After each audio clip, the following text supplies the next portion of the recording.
میں کیا ہوتا ہے کہ 5 وقتہ نمازوں کی باجماعت ادائیگی کا ہم سے اہتمام ہوتا ہے۔ امامت معمولی خدمت نہیں ہے، بہت مشکل کام ہے۔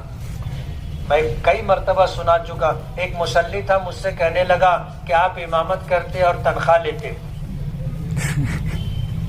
آپ اگر امام نہیں رہتے تو بھی تو آپ کو نماز پڑھنی پڑتی نا، تو جو نماز آپ پڑھتے وہی نماز آپ بجائے چھٹائی کے مصلی پر پڑھ لیے تو آپ پگار لیں گے کیا؟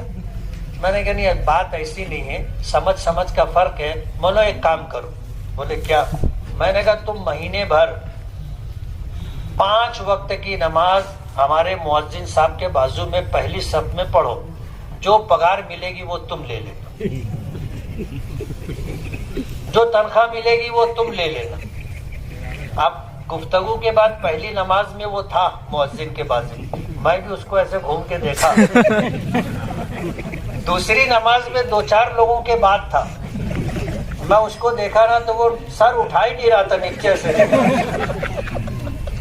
تیسری نماز میں پہلی صف کے آخر میں تھا، اور چوتھی نماز میں نہیں تھا پہلی صف میں۔ اب ہمارے یہاں سہولت یہ ہے کہ نماز پڑھائے، سلام پھیرے، دعا کیے، نکل کے مدرسے میں چلے جاتے، اور وہاں سے دروازہ ہے، میں بھی صحن میں آ کر کے کھڑا ہو گیا اس کا استقبال کرنے۔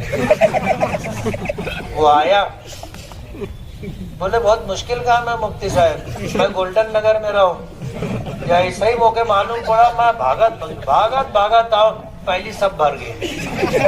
اب تو رکھا بولنا، بولے کم پگار دے۔